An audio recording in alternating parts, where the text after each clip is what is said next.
Hello, કેમ છો બધા? મજામાં? બધાને મારા જય શ્રી કૃષ્ણ. વડાપાઉં ખાવાના શોખીન છો અને તળેલા વડાપાઉં નથી ખાવા? તો ચાલો આપણે એક વડાપાઉંની બીજી વેરાયટી બનાવીએ કે છોકરાઓને અને મોટાને બધાને ભાવશે. હવે આ વડાપાઉંનો મસાલો છે એ મેં બે વાર વિડીયોમાં બતાવેલો છે, છતાંય તમને કહી દઉં. બટાકાનો મસાલો, બટાકા બાફેલા, આદુ મરચાં લસણ, કોથમરી, મીઠું, હળદર, તેલ અને રાઈનો વઘાર કરીને આ મસાલો બનાવી રાખ્યું છે. તો એકદમ ઇઝી ફટાફટ બનાવી લઈએ એના માટે આપણે પાઉં લીધું છે. પાઉંને આવી રીતે વચ્ચેથી કટ કરી અને એક સાઈડ લીલી ચટણી, એક સાઈડ લસણની ચટણી. જેને તળેલું નથી ખાવું ને એના માટે આ વેરાયટી છે અને બનાવજો, એકદમ સરસ બને છે.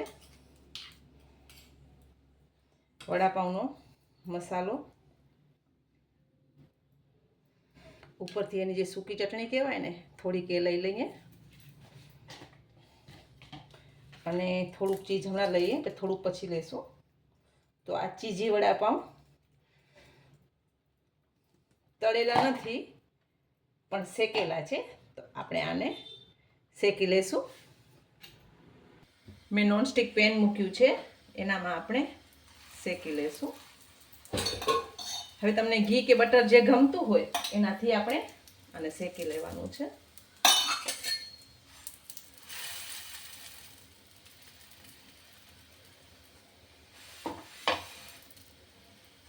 આ રીતે વડાપાઉં બનાવશો ને તો પણ એટલા જ ટેસ્ટી થશે અને બધાને ભાવશે પણ.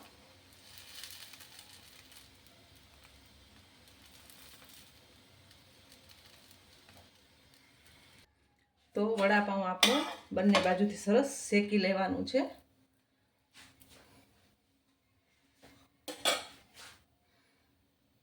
વડાપાઉં શેકાઈ ગયું છે સરસ. આપણે ડીશમાં લઈ લેશું, સર્વ કરી લેશું. હવે થોડુંક આપણે એને ગાર્નિશ કરી લઈએ. વડાપાઉં છે તો ટમેટો કેચઅપ તો હોય જ.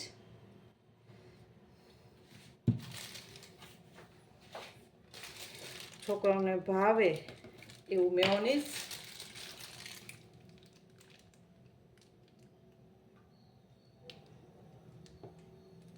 કે છોકરાઓને આવું ચટપટું આપો છો ને તો બહુ મજા આવે છે.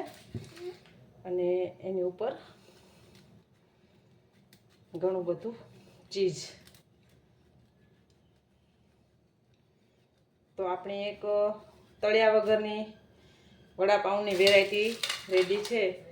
તો તમે આ બનાવીને પણ ઘરમાં સર્વ કરી શકો છો અને બધાને ભાવશે. ટેસ્ટ વડાપાઉંનો અને તળ્યા વગરનો. તો આ રેસીપી ચોક્કસ બનાવજો. બધાને મારા જય માતાજી.